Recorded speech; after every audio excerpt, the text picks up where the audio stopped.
আসসালামাইকুম সপ্তম শ্রেণীর প্রিয় শিক্ষার্থীরা কেমন আছো? সবাই আশা করি অনেক ভালো আছো। তোমাদের নতুন বই 2025 তো গণিতের মূলত অমূলত সংখ্যা থেকে 17 নম্বর পেজে আমরা রয়েছি।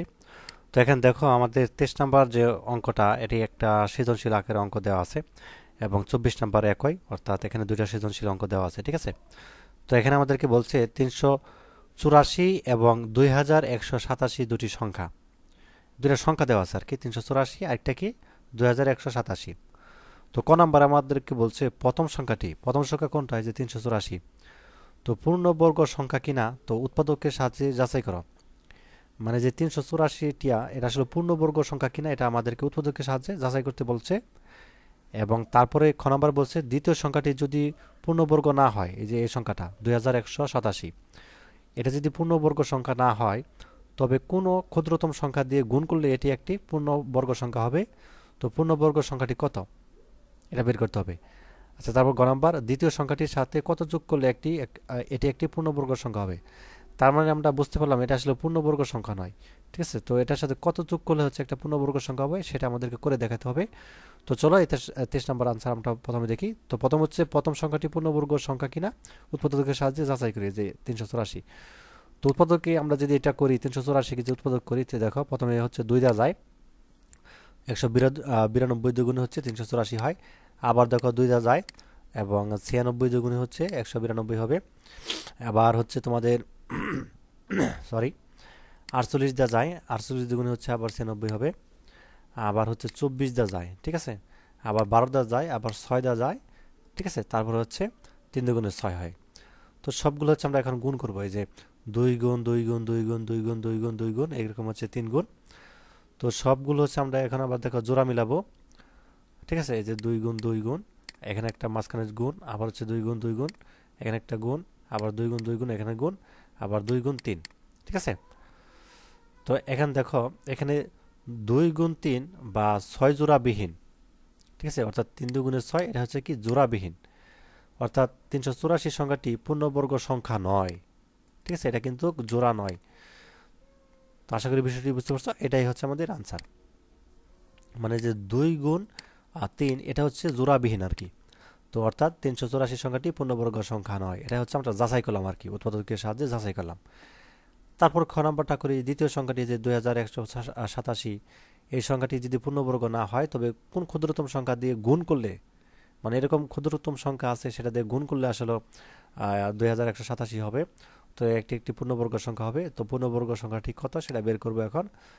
তো এখানে দেখো দ্বিতীয় সংখ্যাটি যদি পূর্ণবর্গ সংখ্যা না হয় তবে, আচ্ছা সমাধান দেখো, দ্বিতীয় সংখ্যাটি আমাদের 2187।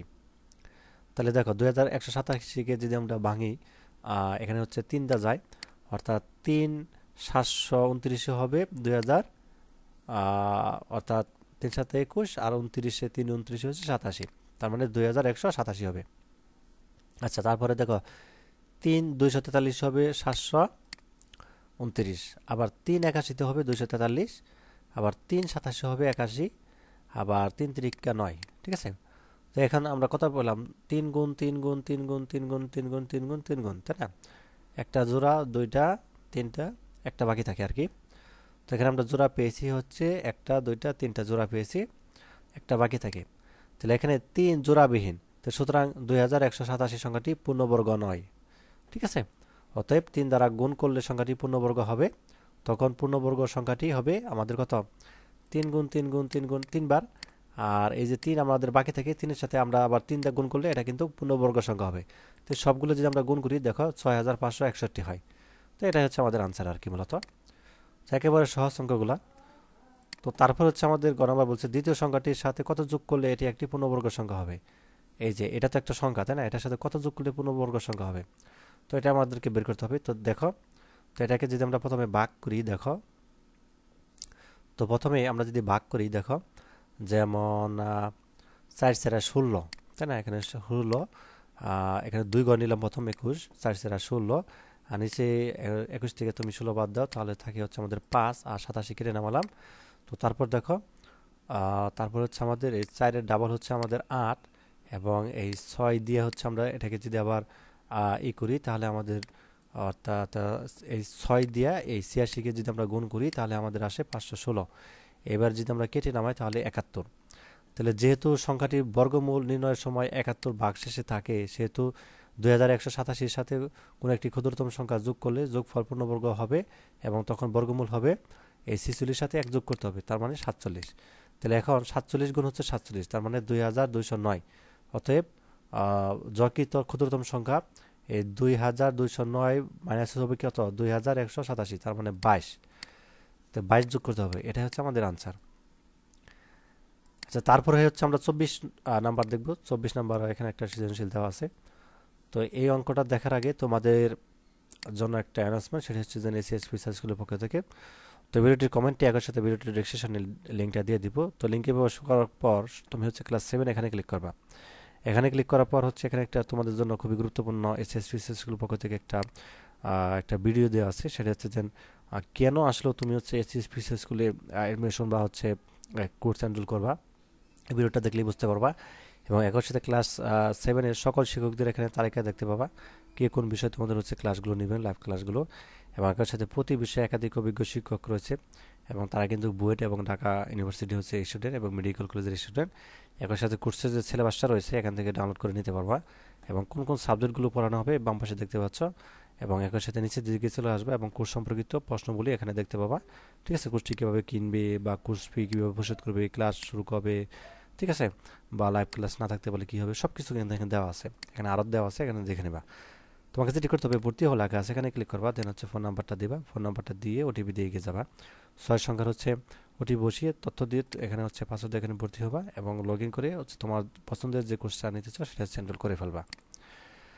আচ্ছা, এখানে দেখি একটি সৈন্য দলকে 6, 7, 8 সারিতে সাজানো যায়। মানে একটা সৈন্য দলে 6, 7 এবং 8 সারিতে সাজানো যায়, কিন্তু বর্গাকারে সাজানো যায় না। তো এখানে বলছে 8-এর গুণনীয়কগুলো বের করো। এটা খুবই সহজ, 8-এর গুণনীয়ক আমরা বের করতে পারবো। যেমন 8-কে 8 হয়, বা 4 দুগুণে 8 হয়, ঠিক আছে, বা হচ্ছে তোমাদের হচ্ছে আবার 4 দুগুণে 8 হয়, তাই না? তো এইভাবে হচ্ছে তোমাদের 8-এর গুণনীয়ক বের করবো। এবং খ নম্বর বলছে শূন্য সংখ্যাকে কোনো ক্ষুদ্রতম সংখ্যা দ্বারা গুণ করলে শূন্য সংখ্যাকে বর্গাকারে সাজানো যাবে, সেটা বের করতে হবে। এবং ওই দলে কমপক্ষে কতজন সৈন্য যোগ দিলে মূলত শূন্য দিলে বর্গাকার সাজানো যাবে, ঠিক আগেরটার মতো আমি অনেকটা। তো চলো 8-এর গুণনীয়কগুলো প্রথমে আমরা একটু দেখে নেই। আচ্ছা, 8-এর গুণনীয়ক যদি আমরা বের করি, এখানে খুব খেয়াল করো খুব ভালোভাবে, আমাদেরকে বলছে এখানে 8-এর গুণনীয়ক বের করতে, তাই না? আচ্ছা, এখানে যদিও এখানে ভুলক্রমে 6-এর গুণনীয়ক বের করা হয়ে গেছে, যেমন 6-কে 6 বা 3 দুগুণে 6, ঠিক আছে। তো 6-এর গুণনীয়কগুলো হয়ে এত, তাহলে 8-এর গুণনীয়ক হবে আমাদের কত, যেমন 8-কে 8 একবার হবে, ঠিক আছে, যেমন 4 দুগুণে 8, ঠিক আছে। আবার অর্থাৎ 2 দুগুণে 4, 3 দুগুণে 6, 4 দুগুণে 8, ঠিক আছে, এরকমভাবে হচ্ছে 3টা হবে আর কি। তো যাক, এখানে 6টা দেওয়া হয়ে গেছে। তো তুমি হচ্ছে 8-এর গুণনীয়ক এভাবে বের করে নিবা, ঠিক আছে, যেরকমভাবে আমি বললাম ওইভাবে বের করবো আর কি। 8-কে 8 একবার যাবে এবং 4 দুগুণে 8 হবে, আবার তোমাদের হচ্ছে 4 দুগুণে 8 হবে আর কি। আচ্ছা, তারপরে খ নাম্বারটা করি, শূন্য সংখ্যাকে কোনো ক্ষুদ্রতম সংখ্যা দ্বারা গুণ করলে শূন্য সংখ্যার বর্গাকার সাজানো যাবে। তো এটা হচ্ছে এভাবে করবা, যেমন এই 5, 6 আবার 3, তাই না? এটা করবা কিভাবে, যেমন আমরা 3টা যদি যাই, যেমন 5ই থাকে এবং 3 দুগুণে 6 এবং 3 তিরিকা 9, তাহলে গুণনীয়ক আমরা কত পেলাম, এখানে লসাগু পেলাম হচ্ছে 3 গুণ 5 গুণ 2 গুণ 3, তাহলে 3 গুণ 3 গুণ তারপর হচ্ছে 5 গুণ 2, মানে এটা পেলাম আর কি। তো যাকে বর্গাকারে সাজানো যায় না, তো এই বর্গাকারে সাজাতে হলে যে 5 গুণ হচ্ছে 2 সমান সমান 5 দুগুণে 10, 10 দ্বারা গুণ করতে হবে, ঠিক আছে। অর্থাৎ শূন্য সংখ্যাকে 10 দ্বারা গুণ করলে শূন্য দলকে বর্গাকারে সাজানো যাবে। তো এই তো আনসারটা হয়ে গেল। আচ্ছা, ওই দলে কমপক্ষে কতজন শূন্য যোগ দিলে শূন্য দলকে বর্গাকারে সাজানো যাবে, এখন হচ্ছে যোগের ফলা, কত যোগ করলে আর কি। তো খ হতে প্রাপ্ত শূন্য সংখ্যা হচ্ছে আমাদের এত, তাই না? 3 গুণ 3 গুণ তার মধ্যে 5 গুণ 2, এটা আমরা কিন্তু পেয়েছিলাম এই যে খ থেকে, এই যে এখানে পেয়েছিলাম, এই যে এটুকু পেয়েছিলাম। তো এগুলো যদি আমরা গুণ করি তাহলে 90 হবে, সবগুলো গুণ করলে হচ্ছে আমাদের 90 হয়। এখন এই যে 9 গুণ 9 গুণ যোগ হচ্ছে 9, বা হচ্ছে 9 9 81 যোগ হচ্ছে 9, তার মানে হচ্ছে আমাদের 90, তাই না? অতএব 90 পূর্ণবর্গ 9। তো এখন এই যে 9 যোগ হচ্ছে আমাদের 1 গুণ হচ্ছে আবার 9 যোগ 1 সমান সমান 10 10, তাই না?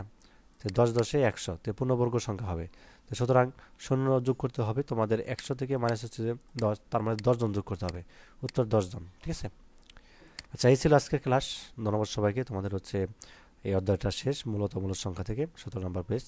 ধন্যবাদ সবাইকে ভিডিও দেখার জন্য। আল্লাহ হাফেজ।